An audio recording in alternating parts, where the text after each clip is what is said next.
सुधांशु जी, मैं आपके साथ शुरुआत करना चाहती हूँ। इन प्रदर्शनकारियों की तुलना तो अब ट्विटर के पोस्ट के जरिए महात्मा गांधी से की जा रही है। आंदोलन किया, विरोध किया, तो क्या किया लोकतंत्र में गलत? बताइए। देखिए, समस्या क्या है कि कांग्रेस भी आज राहुल गांधी जी को महात्मा गांधी से तुलना करने का गलतफहमी करती है। बल्कि ईमानदारी से देखा जाए तो जो कुछ हुआ है ये भारत के इतिहास में बहुत ही अभूतपूर्व घटना है, बेहद निंदनीय घटना है। अगर इसकी तुलना की जानी चाहिए, इसके लिए सही शब्द है तो हम ये कह सकते हैं, लश्करे राहुल के जो सिपाही थे उन्होंने भारत की इज्जत को तार तार करने का पूरा प्रयास किया। और जो वो आदतन फितरतन करते रहते हैं, आज तक नहीं, वो जो सवाल उठाते हैं अंजना जी, उसको किसको गंभीर माना जाए? पिछले 12 साल में 12 सवाल बताए जा सकते हैं जिसको उन्होंने बहुत गंभीर कहा और सब तर्क की कसौटी पर औंधे मुंह गिरे। मतलब रफाल से लेके और कोविड वैक्सीन से लेके एलआईसी बर्बाद हो गई, एचएएल बर्बाद हो गया, स्टेट बैंक ऑफ इंडिया बर्बाद हो गया, सेबी गड़बड़ हो गई, चौकीदार चोर था, ये क्या कहते हैं, सर्जिकल स्ट्राइक का सबूत चाहिए और ऑपरेशन सिंदूर में नुकसान हो गया। इसलिए उन क्या क्या बातें कही जाए, राम मंदिर का मुहूर्त गलत था, फलाना ढिमाका। इसलिए मुझे लगता है देश की जनता तो समझ ही चुकी थी, पर महत्वपूर्ण बात क्या है, अब गठबंधन सहयोगी भी उनकी इस बात को समझ रहे हैं कि उनकी बात को गंभीरता से नहीं लेना चाहिए और उनको नुकसान हो रहा है। और उनके साथी भी कह रहे हैं। अखिलेश यादव जी ने जो बात बोली है, मैं उसी बात से आगे लेना चाहता हूं। अखिलेश यादव जी ने यह बात कही कि वहां पर इतने लोग थे तो एजेंसीज क्या कर रही थी। मैं बिल्कुल यही बात कहता हूं, इसीलिए गिरफ्तारी जरूरी है। जिस स्थान पर 22 देशों के राष्ट्राध्यक्ष हों, 100 से अधिक देशों के प्रतिनिधि हों, विश्व की सभी बड़ी आईटी कंपनियों के अध्यक्ष हों, मतलब एक तरीके से देखा जाए जिनका की सुरक्षा की दृष्टि से प्रोटोकॉल राष्ट्राध्यक्ष के समकक्ष होता है, वहां पे यदि कोई इस ढंग का आता है, अच्छा मान लीजिए दिल्ली के ही लड़के होते, मान लेते कि उनके मन में एकदम से कुछ आया और वो अंदर चले गए, कुछ करने लगे। अगर अनेक राज्यों के लोग हैं और यहां पर आए हैं तो ये शक उत्पन्न होता है कि इसमें कोई बड़ी योजना तो नहीं थी। तो हो सकता है एजेंसियों को कुछ और बात पता चली हो जिसको कि सफलतापूर्वक उस चीज को रोक लिया गया हो, जो अखिलेश जी आशंका व्यक्त करते हैं। ये डाइवर्जनरी टैक्टिक भी हो सकती है। मतलब कई बार क्या होता है, एक छोटा सा माहौल बनाओ ताकि सारा सुरक्षा का ध्यान उस तरफ चला जाए और दूसरी तरफ कुछ और कार्रवाई कर दो। तो जब सिक्योरिटी एजेंसी जांच करेंगी तो वो सारे डायमेंशंस के ऊपर जांच करेंगी। मगर उससे बड़ी बात है, पहली बार किसी राजनीतिक दल के द्वारा भारत के किसी अंतर्राष्ट्रीय सम्मेलन के अंदर सुरक्षा की चुनौती प्रस्तुत करने का काम किया गया। जो अभी तक आतंकवादी और अपराधी तत्वों के द्वारा होता था, वो राजनीतिक दल के कार्यकर्ताओं के द्वारा हुआ। इसलिए मैं कहता हूं, गांधी जी के बंदरों की बजाय इन्हें लश्करे राहुल के सिपाही कहा जाए तो अधिक उचित होगा। आशुतोष जी, आपका इस पर रिस्पॉन्स? वो कह रहे हैं कि इस तरह से अंतर्राष्ट्रीय मंच पर, बाहर सड़क पर नहीं, जंतर मंतर पर नहीं, रामलीला मैदान में नहीं, किसी के निवास के बाहर नहीं, जहां समिट हो रहा था वहां पर जाना, पूरे देश को नुकसान पहुंचाना, क्या गलत है ये कहने में? नहीं, मैं तो पहले दिन से कह रहा हूं कि इस देश के अंदर लोकतांत्रिक तरीके से, शांतिपूर्ण तरीके से हर किसी को प्रदर्शन करने का अधिकार है। उसमें गलत क्या है? मुझे तो लगता है कि प्रधानमंत्री नरेंद्र मोदी जी को इन लड़कों को का शुक्रिया अदा करना चाहिए। इसलिए शुक्रिया अदा करना चाहिए क्योंकि अंतर्राष्ट्रीय स्तर पर जो प्रधानमंत्री जी की एक छवि बनाने की कोशिश की गई है कि दरअसल लोकतंत्र में उनकी आस्था कम है, तो कम से कम इस बहाने वो तमाम देश को कह सकते हैं कि देखिए, अगर ऐसी मेरी छवि होती और ऐसा होता तो फिर ये लोग प्रदर्शन करते क्या शांतिपूर्ण तरीके से। इससे तो भारत की लोकतांत्रिक परंपरा, भारत की जो संवैधानिक परंपरा, वो मजबूत होती है कि इस देश के अंदर लोगों को शांतिपूर्ण तरीके से अपना प्रदर्शन करने का अधिकार है। इसमें सरकार, प्रधानमंत्री जितने नाराज क्यों रहे मुझे तो समझ में नहीं आ रहा। अरे उनको नाराज तो उस पर होना चाहिए जो गलगोटिया यूनिवर्सिटी के लोगों ने किया, उस पर नाराज होना चाहिए। नाराज इस पर होना चाहिए कि इतना बड़ा समिट आपने आयोजित किया और उसमें वाईफाई की सुविधा दिक्कत पैदा हो रही थी, कुछ लोगों ने यह भी कहा वहां सामान चोरी हो गया, उस पर नाराजगी होनी चाहिए थी। तो बेसिकली एक पॉलिटिकल नैरेटिव बनाने की कोशिश की जा रही है। गुस्सा तो इस पर आना चाहिए ना कि जो लोग दफ्तरों पे जाके हमला कर रहे थे, वो पत्थर फेंक रहे थे, नए पत्थरबाज अब पैदा हो गए हैं जिसमें लोगों की जान माल को खतरा पड़ा। उनमें से कितने लोग गिरफ्तार हुए? क्या कोई गिरफ्तार हुआ उसमें? अगर गिरफ्तार हुआ तो सुधांशु जी मुझे बता दें। मुझे तो नहीं लगता कोई गिरफ्तार हुआ है। तो ये एक जो मिसमैनेजमेंट हुआ है समिट के दौरान, गलगोटिया जैसा एक निहायत ही गलत काम हुआ जिससे पूरे दुनिया में भारत की छवि खराब हुई है कि यहाँ कोई ओरिजिनल इनोवेशन नहीं हुआ, बल्कि चीन से लाई गई चीज को प्रदर्शित करने की कोशिश की गई है। मुझे लगता है कि उससे एक लोगों का ध्यान हटाने की कोशिश है। अरे लोग इस देश का मैं अपमान तो आपसे एप्स्टीन आगे फाइल बढ़ रही हूँ, से हुआ है। सुधांशु जी इसका जवाब देंगे, पर लोकतंत्र पब्लिक प्लेस में एआई इंटरनेशनल समिट में कपड़े उतारने से लोकतंत्र मजबूत होता है, आप ये कह रहे हैं? नहीं, क्या संवैधानिक तरीके से प्रदर्शन करना प्रदर्शन आप गलत है करिए, क्या? लेकिन आपको लगता है कि इस तरह से नहीं, ये जो भारत की के तौर तरीके हैं वहां पर इस तरह से कपड़े उतारने की इजाजत है? एप्स्टीन फाइल में नाम आने से भारत का नाम रोशन हुआ है। अच्छा, अब आप इसको एप्स्टीन फाइल से कंपेयर कर रहे हैं? नो, अरे भाई, मैं आपसे पूछ रही हूँ ना, लड़के हो लड़कियां हो, कोई भी इस तरह से पब्लिकली क्यों कपड़ा उतारेगा? ये ऑफेंड नहीं करता है वहां मौजूद लोगों को? ये सवाल आप तो अनिल विज प्रोटेस्ट से भी कीजिए पूछा ना, जाना आप कपड़े चाहिए। के साथ कीजिए प्रोटेस्ट। नहीं, मैं कह रहा हूँ ये अनिल विज से सवाल पूछा जाना चाहिए जिन्होंने चलिए, कपड़े जवाब उतारे थे दीजिए। सार्वजनिक तौर पर। अनिल विज ने उतारे थे, नहीं उतारे? क्या वो गलत है? सुधांशु सही जी, था, मैं उनका आपसे डायरेक्ट पूछ रहा हूं। सवाल है, डायरेक्ट जवाब दीजिए। आपके नेता सार्वजनिक रूप से कपड़े उतार चुके हैं, वो कह रहे हैं। देखिए, मैं आशुतोष जी से कहना चाहता हूं, भाई साहब आप तो राजनीतिक विश्लेषक हैं। आपको यह शोभा देता कि आप कहें कि ये लोकतंत्र की प्रदर्शन इतना भोंडा और नंगा होना चाहिए, इतना विद्रूप और नग्न? आप कह रहे हैं कि ये लोकतंत्र का प्रदर्शन है, और आप कह रहे हैं कि वो एक प्राइवेट यूनिवर्सिटी का नाम लेके आप कह रहे हैं कि उसका जो रोबोट है जो भी, उसके लिए तो सरकार जिम्मेदार है। और जिस पार्टी ने आज तक चाइना की कम्युनिस्ट पार्टी से हुए अपने करार को सार्वजनिक नहीं किया, वो आके ये कह रही है कि एक प्राइवेट यूनिवर्सिटी का अगर किसी भी प्रकार का कार्य था चाइना के साथ, उसके लिए सरकार जिम्मेदार है। भाई साहब, ऐसा विश्लेषण आप लोग जो देते हैं, मुझे लगता है इस कारण से आप लोग भी कई बार जाकर कांग्रेस के कार्यकर्ताओं से ज्यादा उनके लिए समस्या उत्पन्न कर देते हैं। मैं आपसे अपेक्षा करता हूं, क्योंकि आप तो प्रबुद्ध व्यक्ति हैं, कम से कम आपको यह कहना चाहिए था, लोकतंत्र में प्रदर्शन की, विरोध प्रदर्शन की भी एक मर्यादा होती है, और वो मर्यादा इतनी भोंडी और इतनी नंगी नहीं हो सकती है। कृपया कम से कम यह कहना चाहिए था, जब कांग्रेस के वरिष्ठ नेताओं से लेकर सब कहने लगते हैं। मगर अफसोस क्या बताएं, यह दर्शाता है, अंजना जी, यह दर्शाता है कि भारत ने एआई समिट से बहुत कुछ हासिल किया है, इसीलिए विपक्ष अपना मानसिक संतुलन खोकर बैठ गया है, और उसके मानसिक संतुलन खोने की विक्षिप्तता, घबराहट, बौखलाहट और खिसियाहट इन सारी चीजों में दिखाई पड़ रही है। मगर उसको कवर अप करने का जो तरीका है, वो मुझे और अधिक कष्टप्रद प्रदान हो रहा है। ठीक है, आशुतोष जी जल्दी से, फिर मैं अन्य मेहमानों के पास जाऊं। अरे जल्दी से कैसे हो सकता? सुधांशु जी ने इतना लंबा चौड़ा बोलिए जल्दी बोलिए। हाँ। देखिए, मैं प्रबुद्ध हूं, मैं पढ़ा लिखा हूं, भारत के संविधान को जानता हूं, और शंकराचार्य रामानुजाचार्य को भी जानता हूं। इसलिए मैं हिम्मत कर सकता हूं कि जो कुछ भी किया गया वो संवैधानिक तौर से उसमें कुछ भी गलत नहीं था, और भारत का लोकतंत्र इस बात की इजाजत देता है। अगर सुधांशु जी को यह भौंडा लग रहा था तो अनिल विज पर भी एक टिप्पणी कर देते। क्या सार्वजनिक तौर पर इस उम्र के व्यक्ति को अपने कपड़े उतार कर प्रदर्शन करना अच्छा लग रहा था? वो भौंडापन नहीं था, वो नंगापन नहीं था। और क्या भारत के एक मंत्री का नाम एप्स्टीन फाइल में आया है, जिसपे उन्होंने पहले झूठ बोला, कहा कि 4 बार मैं मिला हूं, बाद में 14 बार मिलने की बात हुई? क्या उससे भारत के नाम का सम्मान बढ़ा है या नहीं बढ़ा है?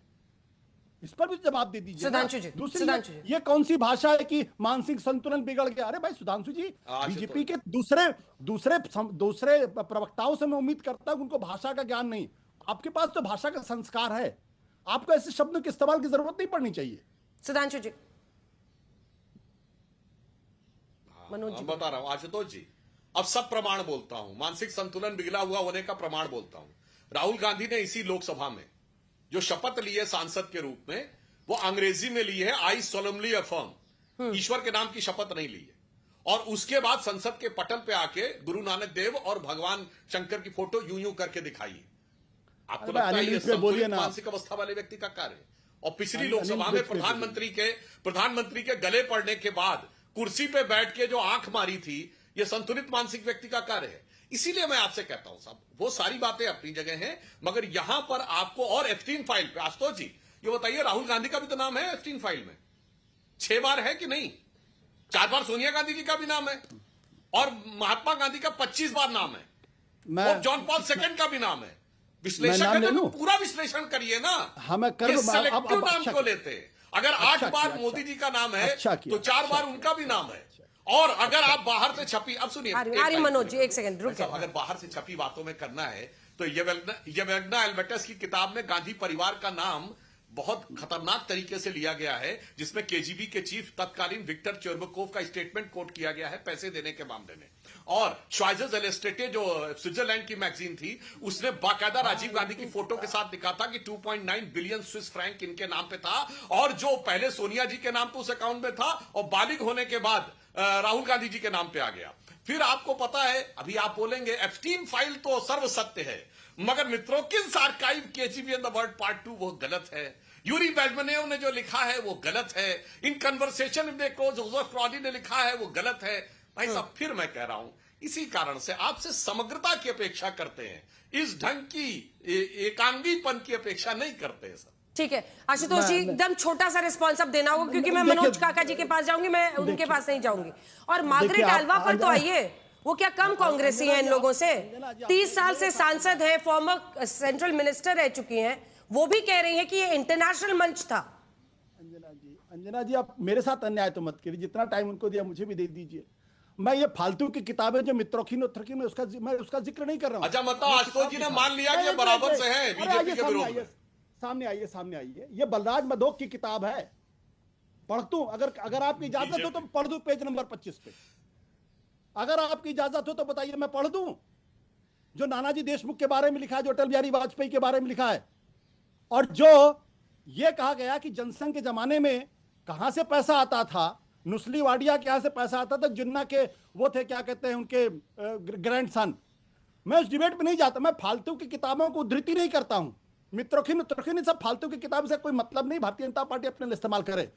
अगर आपको बलराज मधोक, एक मिनट, अरे आप लोग आज पे आइए, एक तो आप दोनों के साथ ये समस्या है। सुधांशु जी, आप भी पीछे जाते, ये भी पीछे नहीं। मार्गरेट एल्वा पर बोलिए ना आशुतोष जी। मार्गरेट एल्वा कोई कम कांग्रेसी है? ये जो इधर उधर के लोग डिफेंड कर रहे हैं ट्विटर पे, ये साबित हो गया कि आशुतोष जी एजेंडाधारी है। ये एआई के टॉपिक में बलराज मधोक की किताब लेके आए। एआई में बलराज मधोक का कोई लेना देना नहीं। साबित हो गया कि ये एआई में लेके बैठे थे। अब बगैर किताबों के मैं बता सकता हूं, दूसरों को मौका दे दीजिए अंजना जी। मनोज काका जी, समाजवादी पार्टी का क्या स्टैंड है? क्योंकि समझना मुश्किल है। जब मैं पहले दिन फ्राइडे को ये घटना घटी और सुनील सिंह साजन यहाँ पर थे, वो ये कह रहे थे कि आंदोलन सही है, जगह गलत थी, वहां नहीं होना चाहिए था, कम से कम खुल के कह रहे थे। और आज अखिलेश जी कह रहे हैं कि ये इंटेलिजेंस एजेंसीज को देखना चाहिए था कि इतने लोग कैसे पहुंच गए। अब टी शर्ट में अगर लोग अंदर पहुंच रहे हैं तो किसको समझ में आएगा? कपड़े उतारने लगेंगे। इसमें किस तरह से, मतलब क्या इंटेलिजेंस गैदर करना चाहिए था? अंजना जी, जो राष्ट्रीय अध्यक्ष जी ने पहली दिन भी जो बात कही और जो आज बात कहा, जो साथी हमारे बैठे हैं, बड़े भाई भाषाविद बन रहे हैं, उनको सारे भाषाओं का बहुत अच्छा ज्ञान होगा। इनके लिए कई तरह की चीजें के कई तरह के माने होते हैं, मैं उस पर नहीं जाना चाह रहा हूं। हमने ये कहा कि भाई लोकतंत्र हमेशा असहमतियों से चलता है और असहमतियों की जगह होती है, लेकिन राष्ट्रीय अध्यक्ष जी ने एक दिन ये भी बात कही कि वो तरीका सही नहीं था। वो कहा राष्ट्रीय अध्यक्ष जी ने, और क्या ये सच नहीं है कि आईबी क्या कर रहा था, एलआईयू क्या कर रहा था, हमारी इंटेलिजेंस ब्यूरो क्या कर रही थी? जहां पर दुनिया भर के राष्ट्राध्यक्ष आए हुए थे, तो उस जगह की सुरक्षा, उस मंडप की सुरक्षा किसकी थी? उसकी सुरक्षा की जिम्मेदारी किसकी थी? सरकार की जिम्मेदारी थी। और सरकार, वहां डिटेक्टर लगे होते हैं, तब सरकार को यह देखना चाहिए कि कोई राजनीतिक व्यक्ति जा रहा तो उसके पास कार्ड है कि नहीं है। प्रधानमंत्री तो गए तो सारे लोगों को, दुनिया भर के डेलीगेट्स को वहां से बाहर कर दिया गया। वहां से लोगों के लैपटॉप तक चोरी हो गए, तो प्रधानमंत्री की और सरकार की नहीं जिम्मेदारी थी तो किसकी जिम्मेदारी थी? यह सवाल है। और जो देश का, जो इसके प्रतिष्ठा का सवाल है, देश का प्रतिष्ठा किसी के प्रदर्शन से घटा बढ़ा नहीं गढ़ा, लेकिन गलगोटिया के प्रदर्शन से देश की प्रतिष्ठा बढ़ी कि नहीं? प्रधानमंत्री को जवाब देना चाहिए। और उससे तो हद तब हो गया कि देश का आईटी मिनिस्टर एक फर्जी प्रोडक्ट को भारत का सॉवरेन प्रोडक्ट बता दिया। और प्रधानमंत्री ने पूछा मिनिस्टर से, आप आईटी मिनिस्टर हो, तुम्हें इतना तक पता नहीं कि दूसरे देश के ऑनलाइन खरीदे गए नवाचार को, अपना नवाचार बताने वाली यूनिवर्सिटी को आप भारत के संप्रभुता का वो नवाचार बता रहे हो? क्या प्रधानमंत्री ने अपने आईटी मिनिस्टर से सवाल किया? क्या प्रधानमंत्री ने आईटी मिनिस्टर को बर्खास्त किया? जो गलगोटिया यूनिवर्सिटी को जो वहां जगह दी गई थी, भारत के आईआईटी दिल्ली, आईआईटी मुंबई और खड़गपुर से ज्यादा जगह दी गई थी, 4 गुना ज्यादा। किस लिए दी गई थी? आप 300 करोड़ रुपया उसको दे दिए हैं। आप नवाचार में आपने उससे पूछा? उसका लाइसेंस यूजीसी ने रद्द किया। ये सरकार से नहीं सवाल होगा तो किससे सवाल होगा? वो जो बात है कि अंधेर नगरी चौपट राजा, टके शेर भांजी टका शेर खाजा, तो ये सब चीज में आत्ममुग्धता चाहते हैं। इनके लिए एक गाय माता है और दूसरी गाय और साहिवाल गाय, मिथुन गाय और माता नहीं है। तो ये वो लोग हैं जो बंच ऑफ थॉट में लिख रहे थे कि हमको तो हिटलर से सीखना चाहिए, हमको तो हिटलर से सीखना चाहिए। जिनका आदर्श हिटलर हो वो लोग बताएंगे कि भारत का सॉवरेन क्या है, भारत की संप्रभुता क्या है। जो लोग अमेरिका के सामने अपना पूरे नतमस्तक हो, जिस निर्णय को अमेरिका की जस्टिस डिपार्टमेंट ने भी कहा। मनोज जी, अगर प्रधानमंत्री ने भाषण के मंच से ये कहा है कि वहां पर जो ये पाप हुआ वो समाजवादी पार्टी ने नहीं किया, वो टीएमसी ने नहीं किया, तो आप लोग इस बात से खुश हैं, नाराज हैं, कांग्रेस के साथ हैं या बीजेपी के साथ हैं? इस पर एक स्टैंड तो क्लियर कीजिए कि वहां पे नहीं करना चाहिए था। अंजना जी, बहुत आपका सवाल वाजिब है। उस सवालों का जवाब राष्ट्रीय अध्यक्ष जी ने दिया है। आप भी मानती होंगी कि सुरक्षा की जिम्मेदारी किसकी है? प्रधानमंत्री जी के जो हमारे प्रति और जो टी-शर्ट में पहुंचेगा तो कैसे उसको रोक दिया जाएगा? इसलिए कि वो कांग्रेस पार्टी का दिख रहा है। क्या बात कर रहे हैं? और कांग्रेस का है कैसे? अंजना जी, आप देश के इंटेलिजेंस एजेंसियों के ये देश का प्रधानमंत्री कपड़े देख के लोग पहचान लेता है और हमारी एजेंसियां नहीं पहचान पाएंगी। अंजना जी, ये तो सवाल प्रधानमंत्री से भी होना चाहिए। हमारे प्रधानमंत्री तक कपड़े देख के पहचान लेते हैं, हमारी एजेंसियां तो उससे 1000 गुना आगे होंगी। सुधांशु जी, जवाब दीजिए इन सब चीजों की, इन सब चीजों का जवाब देना चाहिए। ठीक है, आप स्टैंड लेने से बच रहे हैं, मैं आपकी मजबूरी समझ रही हूँ। सुधांशु जी, जवाब दीजिए। नहीं, देखिए क्या अद्भुत ज्ञान दिया है मनोज जी ने। कह रहे हैं डिटेक्टर लगा था। भाई साहब, जरा एक डिटेक्टर बताइए जो कपड़े के नीचे पहने हुए दूसरे कपड़े के बारे में बता सके, या डिटेक्टर ये बताए कि अंदर जाके आदमी अपनी शर्ट उतार देगा। अद्भुत ज्ञान देते हैं। वैसे आपसे अनुभव माना भी जा सकता है। आपके नेता तो वो है जिन्होंने कहा था बीजेपी का वैक्सीन है कोविड वैक्सीन, जबकि कोविड वैक्सीन के बारे में दुनिया भर में क्या हुआ, फिर बाद में शायद बीजेपी का वैक्सीन लगवा भी लिया। मनोज काका, प्लीज विषय का ज्ञान सबको पता है। उनको पूरा करने दीजिए, बीच में आपके नहीं बोले। फिर आप, और अभी आप कितना अद्भुत बात बोल गए। मनोज काका जी, आपको कम से कम जानकारी रखनी चाहिए। ग्रामीण परिवेश से हैं। मैं लाखों दर्शकों से कहता हूं अभी जाके चेक करो। ये कह रहे हैं ये गाय अलग है और मिथुन गाय अलग है। जाके दर्शकों से कहता हूं अभी चेक करिए, मिथुन में लिखा it is neither a cow nor a buffalo. ना गाय है ना भैंस है, मगर क्या बताए अकल बड़ी या भैंस है। मगर आकर इसीलिए आप लोगों को अनाप शराब बोलना है। भाई साहब, स्पष्ट कहिए। प्रधानमंत्री जी ने तो अच्छी बात बोली है कि आप खामखा में कांग्रेस का पाप धो रहे हैं, और उस धोने का आपको लाभ होता है या नुकसान होता है, यह आपको सोचना चाहिए। हाँ, रही बात इसकी, पहली बार अगर अखिलेश जी ने एक अच्छा और परिपक्व जवाब दिया था, तो प्रवक्ता के रूप में आपको चाहिए कि उसकी परिपक्वता को और पुष्ट करके अपनी पार्टी के स्टैंड को एक दिखाएं न्यूट्रल। मगर अब आप अगर इस प्रकार से मोदी विरोध के अतिरेक में बहेंगे तो उस कारण से आप किए धरे को भी समाप्त कर देंगे। और इससे नुकसान जानते क्या हुआ अंजना जी? अब सिक्योरिटी एजेंसी के लिए एक और चीज आ गई कि कल के दिन यह भी चेक करे कि शर्ट के नीचे किसने क्या पहना हुआ।